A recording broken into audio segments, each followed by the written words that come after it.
Hello, my name is Jessica and I'm going to give a tour of my 1.8 acre homestead and the plans I have to turn it into a self-sustaining homestead, as well as ideas for what I could do with the space if you chose to, if you had a little bit less than I have here. The first area of my homestead here is the front of our property, and it is a wooded area that's about 3,000 square feet, I would say. And in it we've made a trail, and in the winter it does get a little bit swampy.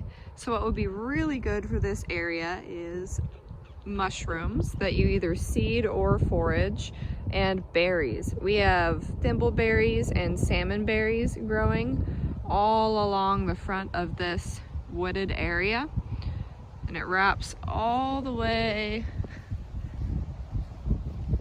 around.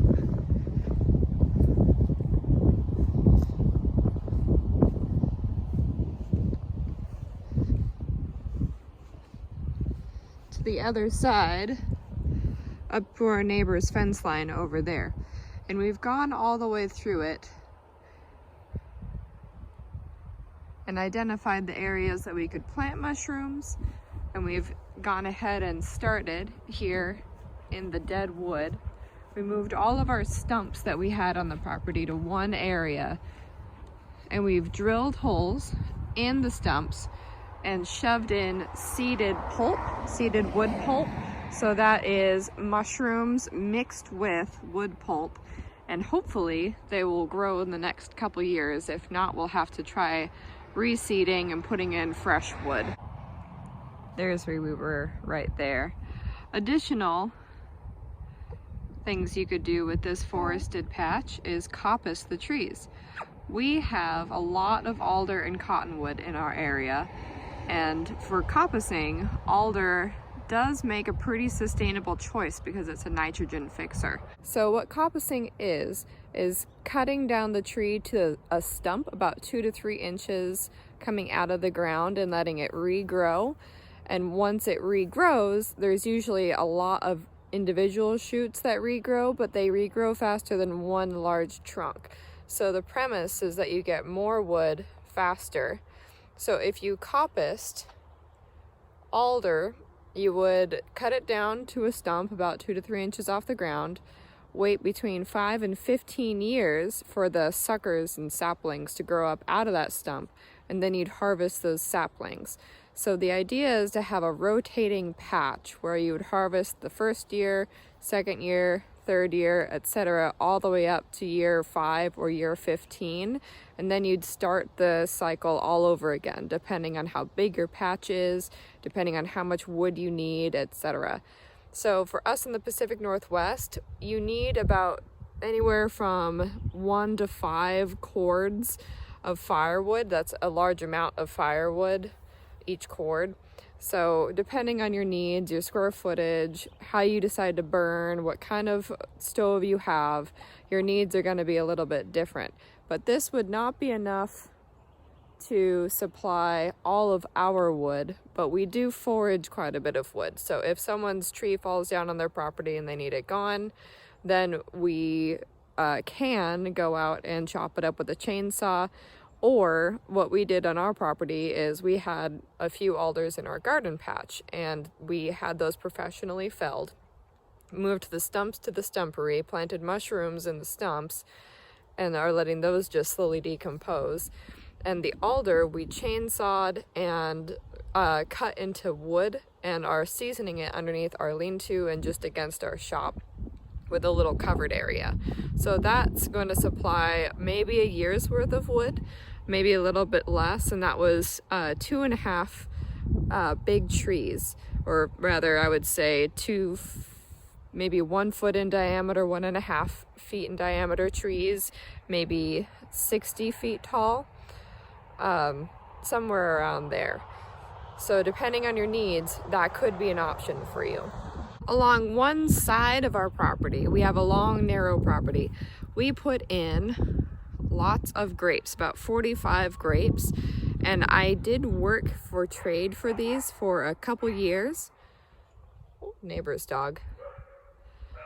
So they are from inland desert originally, and they're a mix of Madeleine Angevine, Pinot Noir, and possibly Pinot Grigio. Not entirely sure, but this is year 3 or 4. They won't produce heavily for about 5 years, maybe even 10 years. So this is definitely a long-term option, but once they do start producing, we're going to get quite a few grapes off of these. And luckily we have really well draining soil, so they should fare rather well with minimal watering and with minimal fertilizing. They get sun overhead going from east to west. This is running north to south. At least 6 hours out of the day behind the shop, and usually for longer than that in the foreground here, which is the south end, and then opposite at the very other end is the north end, and that does get a little bit less sun in the wintertime, but in the summer it gets pretty full sun. So what you can do with grapes is make of course, grape wine. You can make grape juice. You can pickle the grape leaves, which are really great for wrapping and for, of course, pickling wrapped items, just eating themselves, adding flavor and good microbiome, fermented microbiome to your diet. And then the actual vines themselves make really good either craft items, or you can dry them in functional shapes for yourself if you're making trellises, because you do have to usually trim these grapes if you want them to produce their maximum benefit. Another thing you can make is grape vinegar or wine vinegar, and that is really awesome for your gut, and it's great for cooking, and it's great for preserving. Adjacent to our grapes, we have one of our 2 blueberry patches. We have one big established plant there and several smaller plants that will start producing in a couple years' time, as well as 2 elderberries on the end right there. They're freshly planted from last year.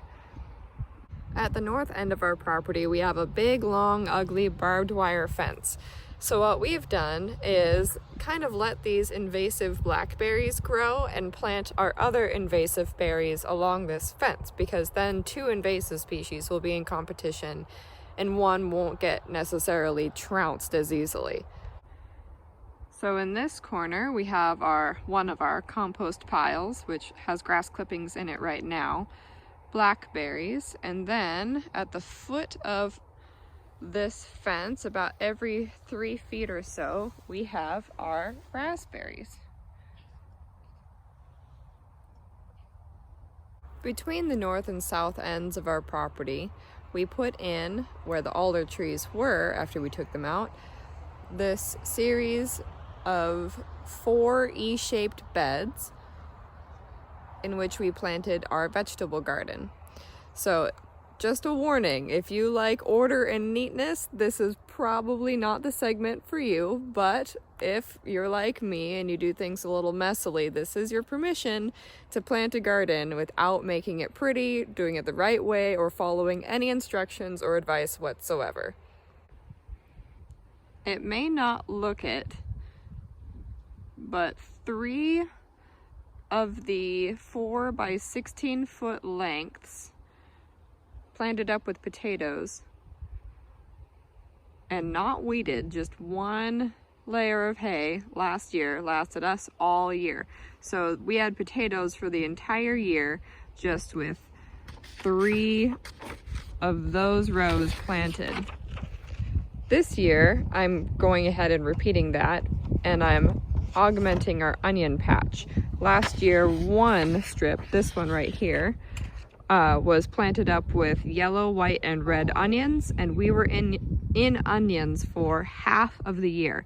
So I've gone ahead and tripled that, and we've got red onions and yellow onions. I skipped the white onions because they don't quite store as well, and I added garlic against that side there. We've got regular garlic, I believe Roja, and we've got elephant garlic as well, just planted side by side with a little bit of our leftover winter crop here.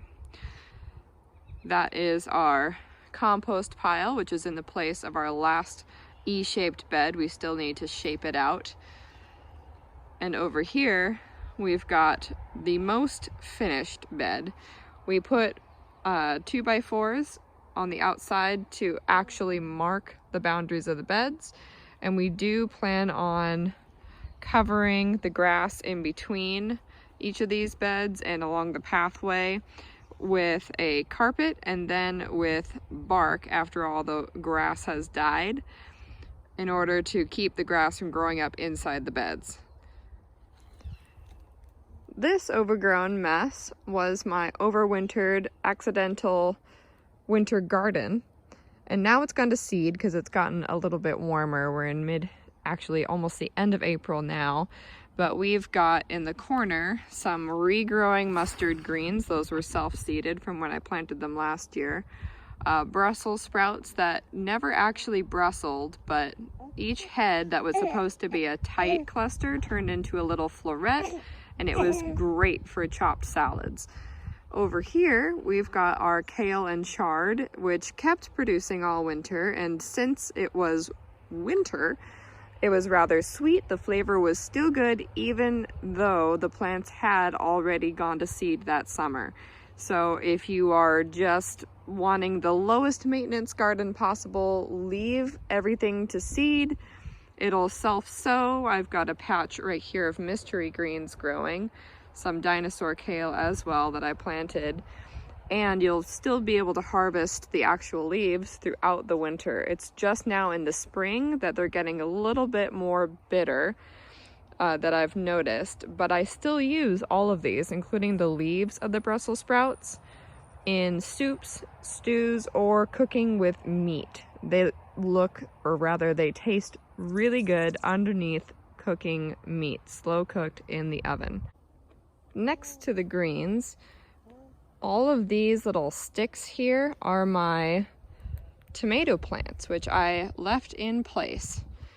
Here's another perfect example of just getting something in the ground. Doesn't matter if you have any expertise, things want to grow and have a surprising ability to do so, whether or not you know what you're doing. So I had maybe 40 straggly, extremely leggy, I'm talking 2 or 3 tomato leaves at the top of 2-foot stems that were collapsing tomato plants. And I had fresh manure and topsoil, and that's pretty much it. What I did was I dug almost a foot down and I planted all of them about a foot down, so they had scraggly tops poking out of the top of pretty much raw manure and topsoil just dusted on top of that. And the danger was that the manure was too hot. It would have either too much nitrogen and phosphorus and other elements and would singe the roots, or it would be physically too hot, where breaking down would create so much heat that it would actually heat up the roots beyond what they could tolerate. However, it did not turn out that way. They grew into a forest, basically a tomato hedge, and we had some 10-foot tall tomato plants, and it eventually all broke the crappy trellis I made, and we got a ton of tomatoes. So if you have a bunch of scraggly plants and a place to plant them and not the right stuff to plant them in, you can at least try it, and you might get a good harvest. You might not, but you never know until you try. Another example of my haphazard gardening. This is a patch of broad beans that neither me or my husband can remember planting for the last 2 years. So we are not sure when we put it in the ground, but obviously they do not coincide with the beds that are actually laid out, but they're still growing. I'm not quite sure why, but it's a surprise crop. Unfortunately, I do not like the taste of broad beans, but they sure are pretty. If you don't like weeding and it's preventing you from growing a garden, yeah, just plant it. I haven't weeded this in a year, And I know it's still growing onions. They're probably not going to get as big as they would have if I had weeded, but it's better than not having any onions at all. Also, nature is really liking what I've left. Oh, sorry, Hugo. Baby in the carrier does not like when I scrunch down. Oh, there's a kale, self-seeded. I've been practicing no-till gardening in these beds for the last year or so. This is my old potato patch. But what I've also done to help my plants along is invest in these cold boxes. They are Cedar cold boxes. They were about $60 each, so not cheap, but they can be placed over greens or starts or anything that's frost tender while you plant them in the ground, or you can use them as little mini nurseries, which is how we decided to use them last year. And we hardened off most of our starts in these by just opening up the flaps.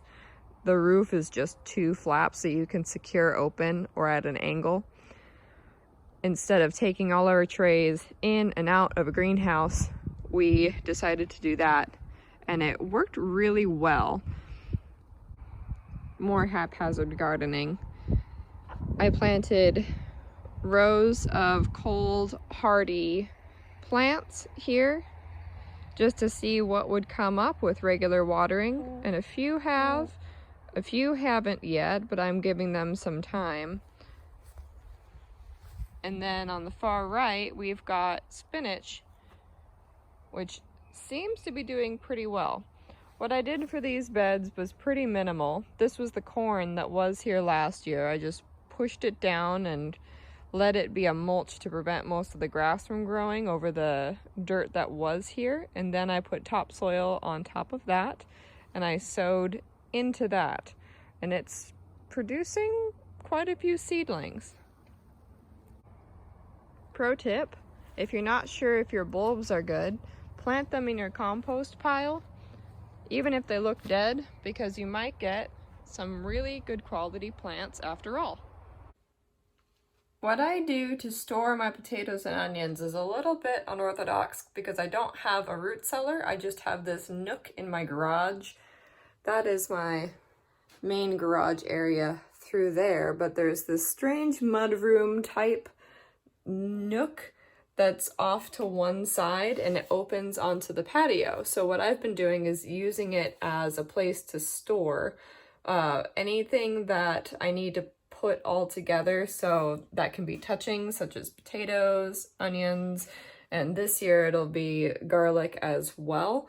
I haven't been able to store apples in here. It's just not cold enough. So what I do is I can and juice and freeze my apples. But what I've got in here right now is a crop from last year of potatoes. I'll show you those. These are my russets, and obviously now they've begun to sprout. It's getting too warm in here for them to be dormant, but normally they're in this cardboard box, just waiting for us to use them, and they were pretty darn solid and worthwhile to have in December, which is when I last checked, or rather January, late January. So it's been a couple months since then. I would say they're probably good no later than March in this room for us, but we've also got a box of blue potatoes, which I had already planted. That was what was under the hay out in the back, and a box of red potatoes. I don't recommend russet for the Pacific Northwest because they have sort of scabby skin, although the inside is just fine. They just did not grow as large and didn't taste as good to me as the blue or red potatoes. In these bags are all of my harvested barley, and this is bearded barley that I grew over our drain field, our septic drain field, because they don't go down more than a few inches. And as you can see, they're perfectly well dried and preserved in here. I'm sure the mice have gotten into them, but I grew these as feed for the chickens. And what I found accidentally after leaving one of these out on the ground, just like that, in my backyard. It was once the rain hit it, it started sprouting all of these seeds. I didn't have to actually get the grains out. I didn't have to hold them at all. And it was a perfectly transportable bundle of sprouted seeds for my birds. So if you're looking to grow sprouted seed for your birds and you're doing your own harvest, tying them up in bundles like this and just tossing a couple out either onto your lawn or putting a couple in a pan of water, enough so that all of the seeds get damp, does sprout them after just a few days. I would say if you give it a week or two, they grow pretty substantial. And if you keep the stems on, that'll just give your birds a little bit more fermented nutrients, and it'll add to the composting in your coop. So work smarter, not harder. Here we have rolled up carpet in about 4 feet strips, 4 feet wide, maybe a little bit wider on a couple of these. This was taken out of our master bedroom when we took out the carpet to put in floors, or hardwood floors rather. And we kept the carpet in order to lay it out in the garden on top of grass we wanted to kill. And then once the grass is killed in the vegetable garden, we'll be able to lie some bark or some wood chips and have hopefully a non-grassy strip to walk on in between our beds. Here is our second patch of blueberries. These are much more established, and I got these from a farm that was changing over their crop. So they just put out an ad on Facebook and said, you dig, take as many as you want. So I went in for 1, maybe 2, and of course I left with 4. So behind me is that north property line with that compost pile that we were just by.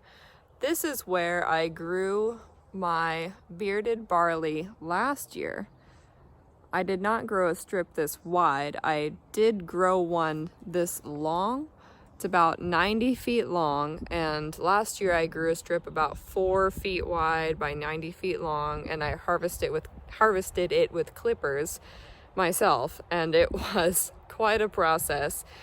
This year I've got about 15 feet wide of a strip and 90 feet long of winter rye, which should be ready in June. And I'm not entirely sure how I'll harvest it. However, the size of this patch is about what I would need for maybe half the year's worth of rye flour in order to bake a loaf of bread every week. Maybe more than that, depending on how much of this actually turns into rye berries. And I started with about 6 pounds. Yeah, 6 1-pound packages from Territorial Seed Company of winter rye.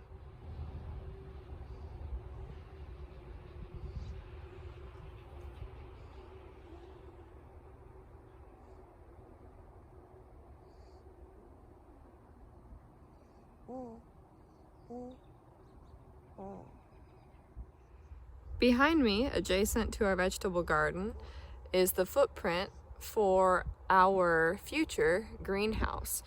It is about 20 feet long and 12 feet wide, and it should supply us with all of our growing space for things we need to keep in the greenhouse all year round, maybe peppers or other hot plants that might not do so well with our Pacific Northwest rain on their leaves, maybe tomato plants that we want to curate and we want to pollinate by hand. And then we've got pea gravel to keep, and mesh to keep mice from coming up and hopefully eating any of those. But if you don't have space for a greenhouse that big, this is our 6 by 8 foot greenhouse that we got from Harbor Freight on huge discount years and years ago, maybe 4 years ago now, 3 years ago. And it has supplied more starts and been better at retaining heat than some of the larger greenhouses that I've seen my growing friends here in Skagit County and up in Bellingham have. It's a lot less to maintain. What we did was we screwed it to a plywood base, and that has helped keep it airtight and helped keep it from blowing away because it is rather flimsy. And we installed a pneumatic window opener so that when it gets too hot, it automatically opens that window. We also hung some grow lights from the ceiling and underneath these benches, and that has really kept us going with everything that we could need up to this point. So you don't need a 12 by 20 foot greenhouse. And if you don't have room for a 6 by 8 foot greenhouse, here is a strip of our lawn that I put weed barrier down on and then put gravel on top, just in a big strip all along our patio. And it's turned into a really successful nursery. We've got all of our overwintering bulbs, we've got our perennials coming back. There's a strawberry plant that is loving it here. I've got my sedums, and I have a box that I just planted right on top, so there's no gravel or weed barrier underneath this. This is just a box of plywood that I spray painted black and screwed together and put some dirt in, and our rhubarb is absolutely loving it. Here's more leggy tomato starts that I need to plant in the ground. It's just very early. Here's a rose that needs a little bit of pruning, but on the whole, this small strip has provided us with a lot of great draining growing room for quite a bit of sheltered growing space. Crossing over to the east side of our property, we've got our orchard, which is largely apples, and those are really essential to our homestead. The reason why these apple trees are going to help us quite a bit now and over the next few years is more than just the apple crop that you get. Apple skins have a lot of pectin, so you can make your own pectin, which is essential for canning. And you can also make apple cider vinegar from the natural yeasts that are on those same peels. So besides using the actual fruit for yourself and for giving to friends and pies and whatnot, you can feed your animals. We give a lot of these fallen fruits to our birds. You can use it for canning, you can use it for pickling, you can use it for cooking, and for your gut health. I had to saw the top off of that tree. I'm not sure if it'll survive. These are more examples of found or traded for plants. These larger established apple trees we got from a winery that was clearing out apples in whole rows at a time because they needed the space for other things. So we got however many years old apple trees. We're not sure the age or variety, but they do produce. We just need to fertilize them back to health and prune them in the way that grows best for this area.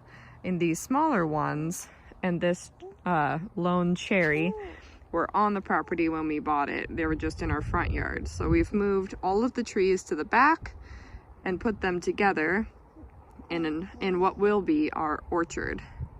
Now in the middle here, this is going to be our eventual outdoor kitchen area and will be stone walled, just cinder blocks with faced concrete stone on top to make it look old. But against that stone wall, since it'll get really hot from the sun, we'll be planting a fig, and that will also help aid the creation of food and have some food that we can give to our livestock. All of this grass here around those 3 alders all the way up to the rye and then wrapping around here primarily, that's where our septic is, and leading into the orchard is wasted space right now. What we plan on doing is thatching really fervently. That just means getting the moss and the dead grasses and any clumps out of this ground. You can already see there's exposed patches of dirt, and that's great. And what we want to do is plant a heavy native wildflower mix. What we eventually want to do is create a mower path through the grapes that comes around and leads somewhere, and then eventually over to the orchard. We're potentially going to let this grow, but we might mow this and have the path come around back, because this is where our raspberries are, all the way along that fence line. But with the addition of all of those wildflowers, we would have a heavy food crop for pollinators, all the way from our orchard to our vegetable garden. Right now, this run holds our current livestock, and I use the term pretty loosely because we don't use these birds for meat. We tried that with roosters a couple years ago, and we did not enjoy the experience of harvesting the roosters or of eating them. They were a few years old and free range at the time, so they were extremely chewy. But now we use our run, which is about 15 feet wide by about 90 feet, as one giant composting and manure and fertilizer generating area. So we've got a flock of about 20, all birds totaled. We have a mixture of ducks and chickens, and we are taking our grass clippings and throwing them into the run so that as they completely dig down and make this whole area pretty barren, we can add some of that topsoil back, and they fertilize it with their poop and till it up and eat all the bugs. And we've noticed a distinct drop in how much we have to feed them just adding in these grass clippings, as opposed to letting them free range in this run without the grass clippings. Adjacent to our bird run, we have an area that we eventually want to put an in-ground pool in. However, for the time being, we have a little above ground unit that we got at Big Five for a couple $100, and we're using it as our summer heat retreat. However, in years to come, maybe 10 years down the road, we do plan on putting in a 6 or 8 foot deep, sizable pond, about double the size of this one right here. This is about 15 feet in diameter, maybe 12. And that will increase our ability to either raise meat if we wanted to raise fish, or it'll just increase the scope of wildlife coming through our area. At this end of our coop, the southern end, we have the last bit of our orchard. These reclaimed, or rehomed I should say, plum trees that we got from a friend who needed to clear out her orchard. Hello, motorcycle. And eventually these will produce and drop their fruits into the run, and then some will be on the outside of the run for us, and that will further offset our food costs. Here's a look inside our coop. We've got to spread more cedar. I also need to collect eggs. I think there's an egg down there and in the corners. We have roosting areas for all of our chickens, and our ducks roost below. And we have a hanging feeder here for the rest of the chicken food. And their water source is outside in the pond right now, which has a hose attached to it that comes on automatically at least once a day, if not twice a day, to flush out and replenish the water. But every year, maybe once or twice a year, we dig out all of this deep bedding. We use white shavings. I believe this is birch, maybe, shavings. Pine has a little bit of resin in it, which might not be healthy for some animals. But our shavings, we compost, and then we put on our vegetable garden. So the last area of our homestead that's pretty cool and something that we haven't really tapped into and don't really plan on tapping into is this front field. This front field is about 1 acre, and we could put some livestock on it. We don't have enough grass or enough acreage for a cow, but we do have enough room for some sheep and some goats and some pigs if we did decide to go that route, or to free range our birds if we wanted to completely negate our feed costs year round. However, right now we just use it as a front play field and probably will in the future.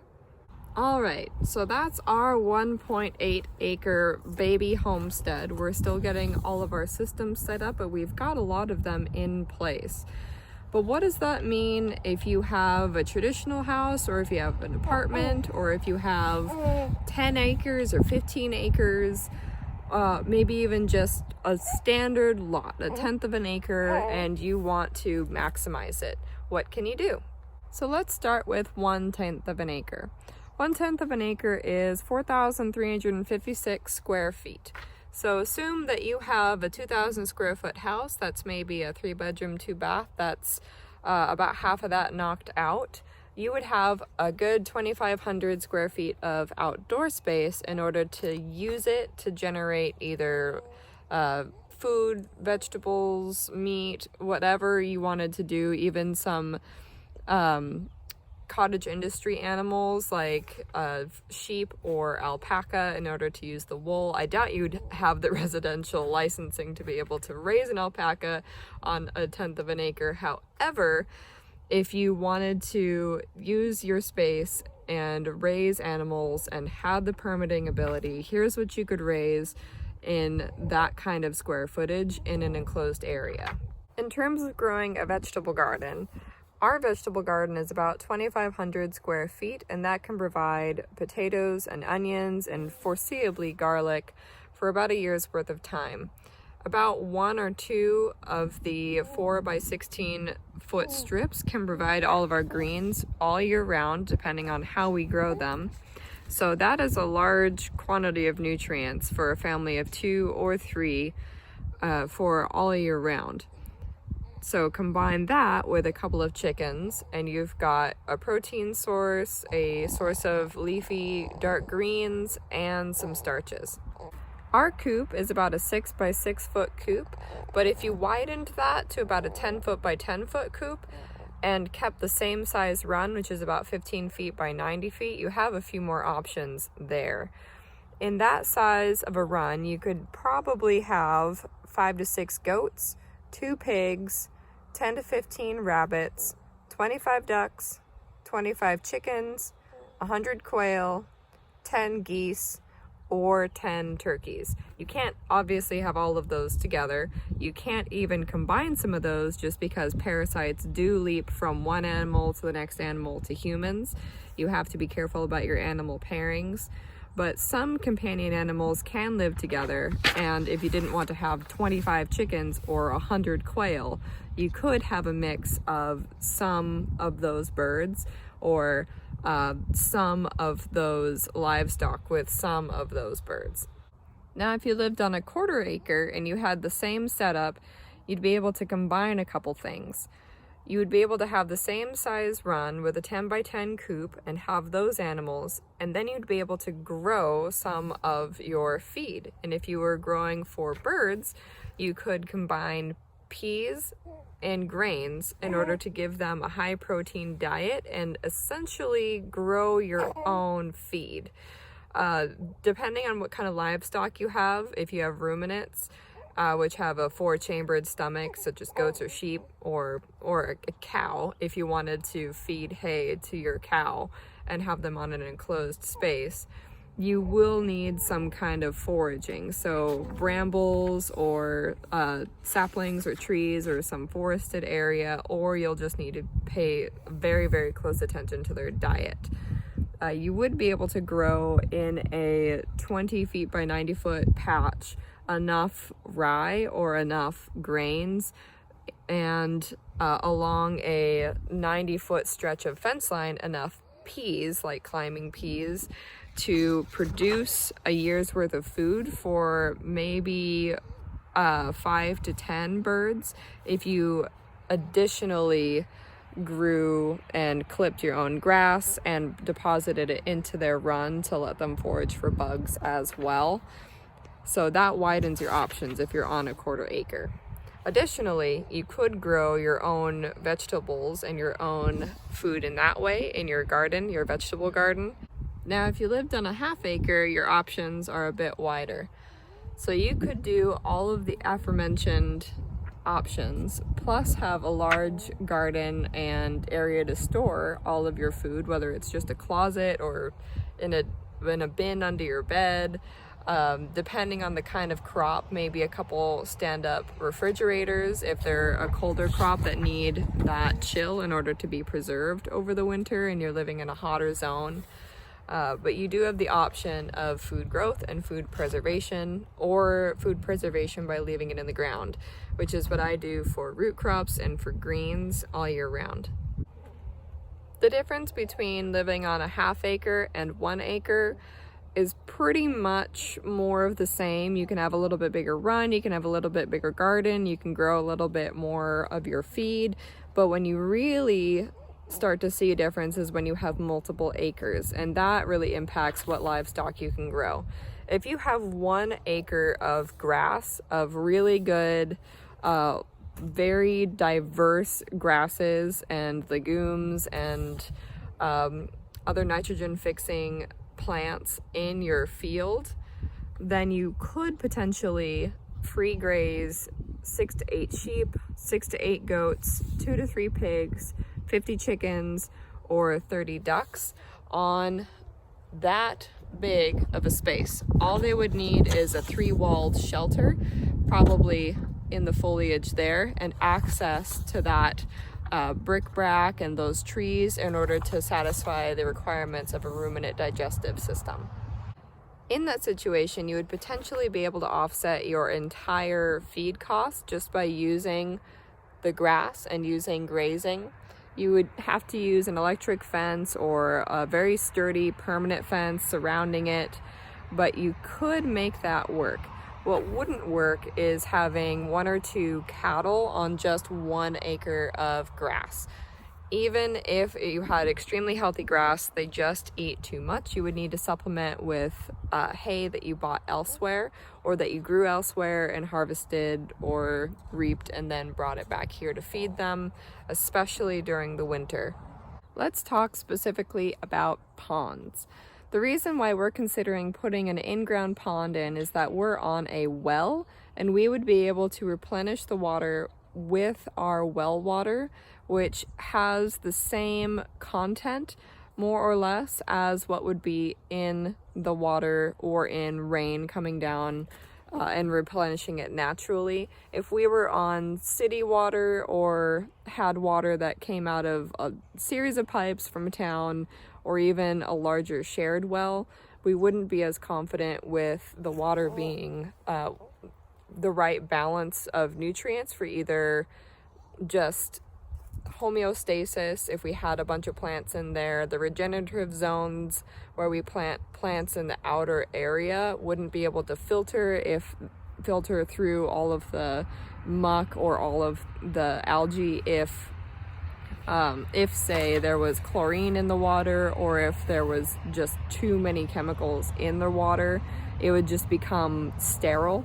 So we would be using living water in order to create that in-ground pool for either wildlife to come through and use, or for us to raise fish. If you live in an apartment or condo and you want to start growing and raising and harvesting, a good option for you is using the hidden spaces between the areas that we normally think of as functional and aesthetic. What I mean by that is there is a 4.5 foot strip that was just dead soil. It wouldn't even take any water, it wouldn't absorb any water. It was hydrophobic. It just had been exposed to the elements for so long without being allowed to grow anything in it and without letting any rain touch it, that it had literally died. There wasn't any ability for it to absorb water or hold nutrients. and it was just this barren strip between the house and between the lawn. So the functional space and the aesthetic space. And what was separating it originally was an ugly black plastic little edge strip. So we took that out, and what we did was we started adding back in topsoil and dumping water in and using our well water to water this, and eventually things started growing. And what happened this last year was really informative for us. So this is a rainbow chard that seeded sometime last summer, grew, overwintered, and is now going to seed. However, look at the color this has and look at the structure. This would be amazing as an evergreen border along the house, mixed in with other plants that also retained their green in the wintertime. You would be complementing the edge of your house or the edge of your condo or the edge of your living space if you had something like this on the ground floor or outside of your apartment, and you would be able to harvest really nutritious greens. Kale is another one, and cabbage is another one that you could do that with all year round. Got my notes here. All of this to say, if you want to homestead and you have a space, whether it's limited, borrowed, leased, owned, or if you're lucky and have unlimited space and unlimited access to resources, what you can do is pretty extensive, even if your space is small. Quail do not need very much space at all to live, and they produce great meat and eggs. And greens are really easy to grow, and root crops are, like potatoes, are pretty easy to grow in smaller spaces and don't need a whole heck of a lot of light. You can also use the in-between spaces between the functional and the aesthetic to get quite a bit of food. Now, if you wanted to homestead for self-sustenance and independence, you would need a little bit bigger of land, but you could be independent and self-sustainable on a very small piece of land, depending on what your priorities were, what your meat needs were, and what work you wanted to put in. The reason I wanted to make this video in particular was because when I was first looking for a way to get out of where I was at the time, it was just a typical suburban or city life. I had a very digital function where a lot of what I did was either on the computer. Even though I was going to school for an arts degree, I still was basically plugged in 24/7, and I still largely am. But what inspired me and what kept me going was the idea that I could grow things. I could grow either animals or meat products or my own vegetables or fruits or crops or grow feed. I wanted to see just what I could do on a limited piece of land. And I started Googling how much land is a sustainable homestead, or how much land do you need to homestead, or homesteading on 1/10 of an acre, homesteading on 1/4 acre. And I got so many different varied responses that it wasn't until I really started experimenting with the land that I had that I started to grasp what it would take and just how much you could do and how much you would need to buy and how much you would need to grow depending on the resources that you have. Like I said, we're on a well, so that does increase our options quite a bit, and it does decrease our bills a little bit. We do have to pay for electricity for the pump, and we have converted our house to basically being an all-electric house instead of plumbing in gas for cooking. So we did make that decision with this in mind, and we got solar with that in mind as well, to long-term be able to power all of our needs and be sustainable in that way. But once we moved in and we started digging into the ground and saw that we had sand and we had maybe 4 inches of topsoil and it was poor nutrient quality, we wondered what we could do with it, and we started throwing things into the ground, and it's amazing how much grew, and it's amazing what a little bit of calculation and a little bit of planning could turn out. I have bags of grain in my garage right now that I could sprout and feed my birds over the winter if I needed to. I could decrease my flock and be sustainable for a few months in that regard. I can free range. If I wanted to invest in dairy, I could go for a couple dairy goats and sell the calves and use the run that we have and modify it so that we could put the goats in the coop and we could free range our birds and have a roosting area for the chickens and ducks outside. And we could modify our property in that way if we wanted to do that long term.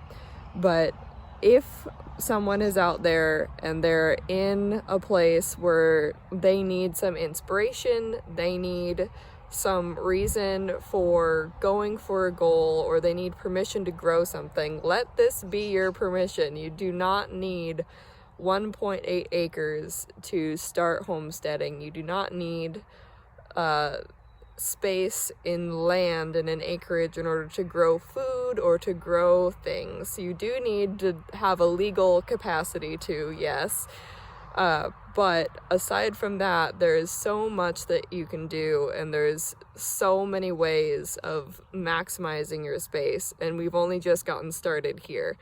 So hopefully I'll be making more videos in the future, just following along what we do to continue to maximize our space and our production and experiment with what we can do.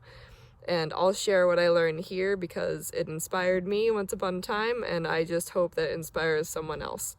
Have a good one.